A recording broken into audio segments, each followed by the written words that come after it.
नमस्कार दोस्तों, स्वागत है आपका हमारे YouTube चैनल जरधारी क्लासेस में। दोस्तों, आज की वीडियो है वीकली करंट अफेयर 15 दिसंबर से 22 दिसंबर 2024। तो इस वीक की करंट अफेयर की वीडियो है। तो चलिए दोस्तों, आज की वीडियो शुरू करते हैं। आज की वीडियो का क्वेश्चन नंबर 1 है, शास्त्रीय नृत्य भरतनाट्यम के क्षेत्र में निम्न में से किसे उत्तराखंड बाल गौरव सम्मान दिया गया है? तो उत्तराखंड बाल गौरव सम्मान दिया गया है स्वास्तिका जोशी को।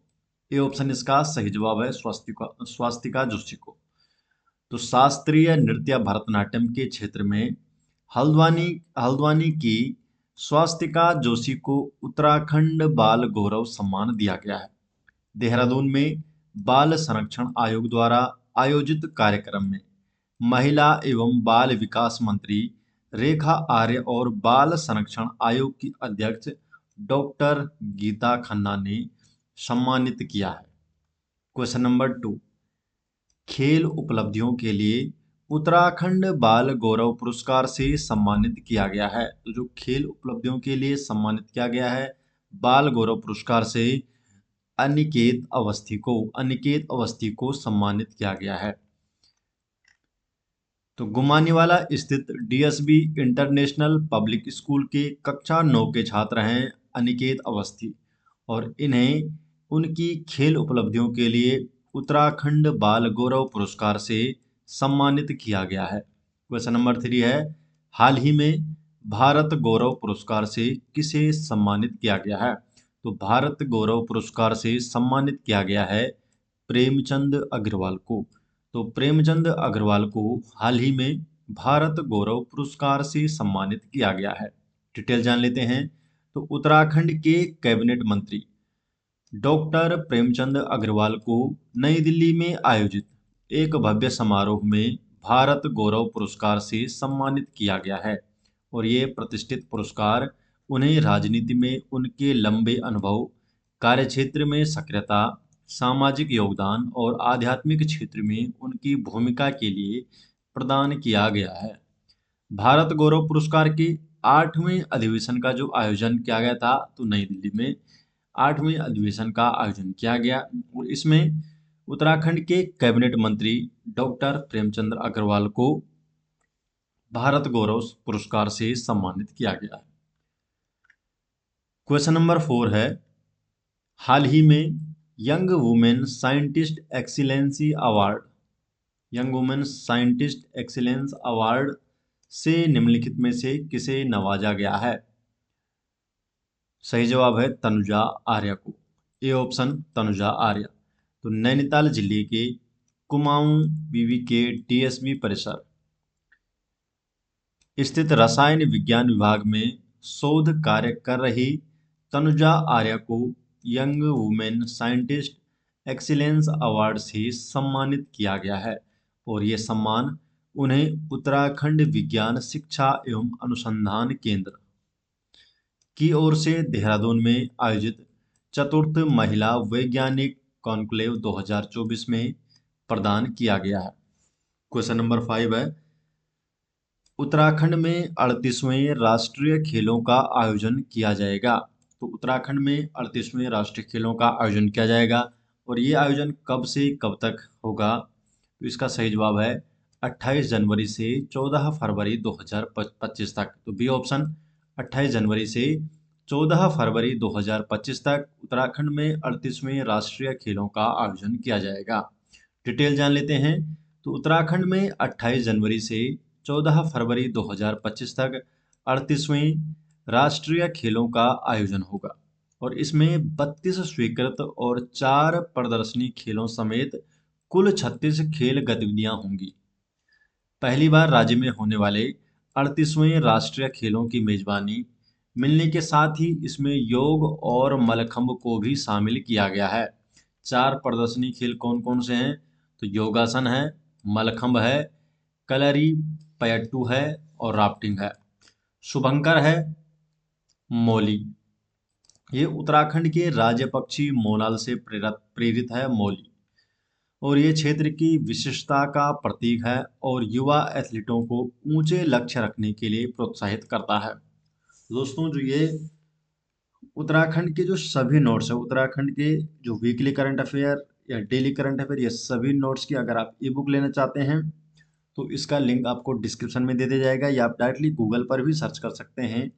आप हमारे ई बुक स्टोर में पहुंच जाएंगे jardhari classes.in, और यहाँ पर जरधरी क्लासेस के पिछले 2 से 3 सालों के करंट अफेयर की ई बुक आपको वहाँ पर देखने को मिल जाएगी, जहाँ से आप ई बुक ले सकते हैं। नेक्स्ट क्वेश्चन की तरफ बढ़ते हैं। क्वेश्चन नंबर 6, हाल ही में सैयद मुश्ताक अली ट्रॉफी का खिताब किसने जीता?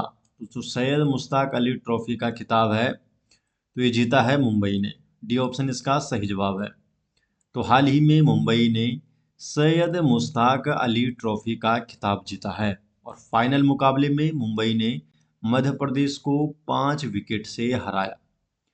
मुंबई इससे पहले वर्ष 2022 में भी सैयद मुश्ताक अली ट्रॉफी का चैंपियन बना था, और ये बेंगलुरु के चिन्ना स्वामी स्टेडियम में खेला गया था।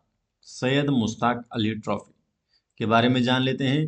तो ये भारत में एक घरेलू 2020 क्रिकेट चैंपियनशिप है। इसका आयोजन भारतीय क्रिकेट कंट्रोल बोर्ड BCCI द्वारा किया जाता है।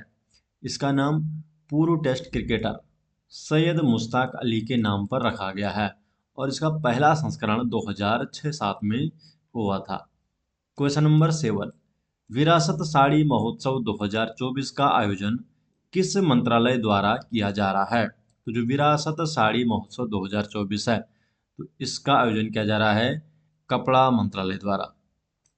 तो कपड़ा मंत्रालय द्वारा विरासत साड़ी महोत्सव 2024 का आयोजन किया जा रहा है। तो हाल ही में विरासत साड़ी महोत्सव 2024 का आयोजन शुरू हुआ है, और इसका आयोजन 15 से 28 दिसंबर 2024 तक हुआ। 15 से 28 दिसंबर तक ये होगा 2024 तक, और ये कपड़ा मंत्रालय द्वारा आयोजित किया गया है।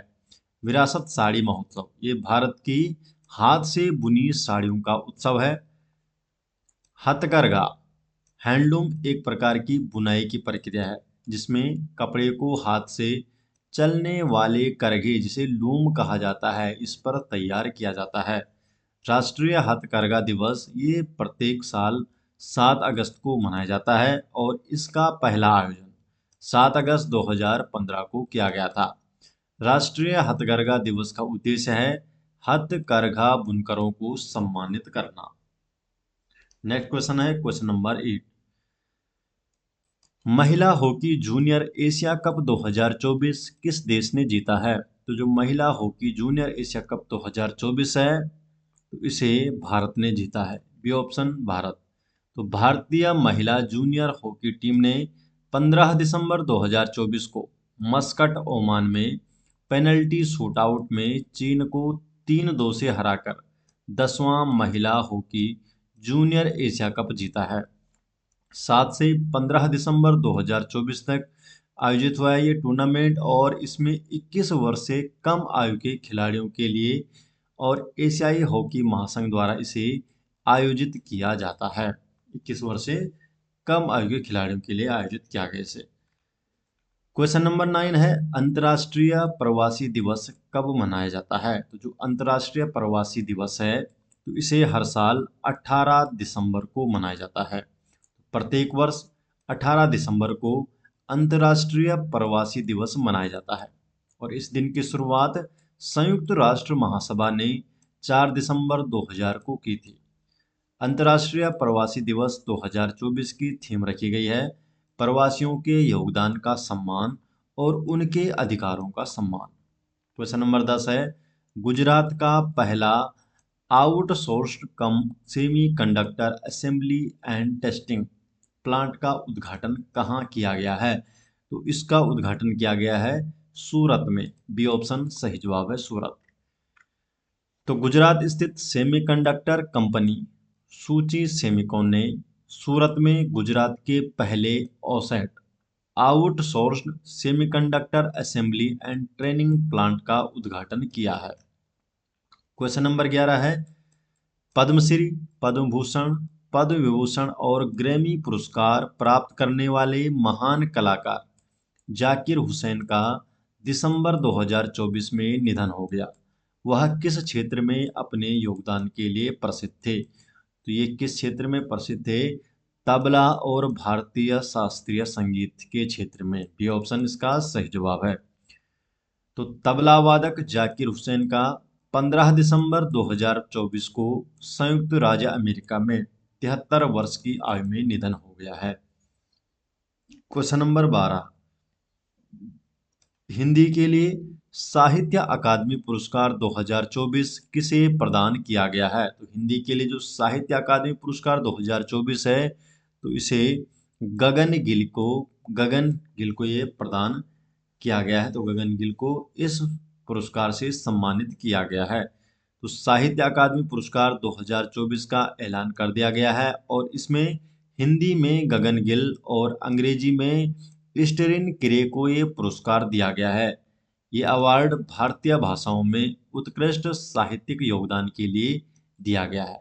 इन पुरस्कारों में उपन्यास, लघु कथाएं, कविता, निबंध और नाटक सहित कई विधाएं शामिल है। क्वेश्चन नंबर 13, देश का पहला सौर सीमा गांव जिसका नाम है मसाली, ये किस राज्य में स्थित है? जो मसाली गांव है तो किस राज्य में स्थित है? तो सही जवाब है गुजरात में। तो गुजरात में है ये मसाली गांव। तो हाल ही में गुजरात का मसाली गांव देश का पहला सौर सीमा गांव बन गया है। ये गुजरात के बनासकांठा जिले में स्थित है और पीएम सूर्यघर योजना के तहत 800 लोगों की आबादी वाला ये मसाली गांव, इसमें कुल 119 घरों पर सोलर रूफटॉप लगाए गए हैं। इस गांव के घरों में 225 किलोवाट से अधिक बिजली पैदा होती है। जो पीएम सूर्यघर योजना है इसके बारे में जान लेते हैं। तो भारत सरकार ने सौर रूफटॉप क्षमता की हिस्सेदारी बढ़ाने और आवासीय घरों को अपनी बिजली पैदा करने के लिए सशक्त बनाने के लिए 29 फरवरी 2024 को पीएम सूर्यघर मुफ्त बिजली योजना शुरू की है और इस योजना का उद्देश्य है देश में नवीकरणीय ऊर्जा के उपयोग को बढ़ावा देना और पर्यावरण की रक्षा करना। क्वेश्चन नंबर 14, वर्ष 2023 का राष्ट्रीय तानसेन सम्मान निम्नलिखित में से किसको मिला है? तो 2023 का जो राष्ट्रीय तानसेन सम्मान है तो ये दिया गया है पंडित स्वप्न चौधरी को। बी ऑप्शन पंडित स्वप्न चौधरी। तो हाल ही में वर्ष 2023 का राष्ट्रीय तानसेन सम्मान सुप्रसिद्ध तबला वादक कोलकाता के पंडित स्वप्न चौधरी को प्रदान किया गया है और ग्वालियर में आयोजित समारोह में ये पुरस्कार प्रदान किया गया है। इस समारोह में राष्ट्रीय तानसेन पुरस्कार के अलावा राजा मानसिंह तोमर पुरस्कार भी प्रदान किया गया है और जो राजा मानसिंह तोमर पुरस्कार है ये इंदौर की संस्था सानंद न्यास को प्रदान किया गया है। तो दोस्तों ये हो गए इस वीक के वीकली करंट अफेयर और ये सभी नोट्स आपको मिल जाएंगे हमारे एप्लीकेशन में। अगर आप प्ले स्टोर पे सर्च करते हैं उत्तराखंड जीके या जड़धारी क्लासेज तो फर्स्ट में आपको उत्तराखंड जनरल नॉलेज के नाम से एप्लीकेशन मिल जाएगा, उसमें जड़धारी क्लासेस के सभी नोट्स देखने को मिल जाएंगे। तो मिलते हैं दोस्तों नेक्स्ट वीडियो के साथ, तब तक के लिए आपका बहुत बहुत धन्यवाद।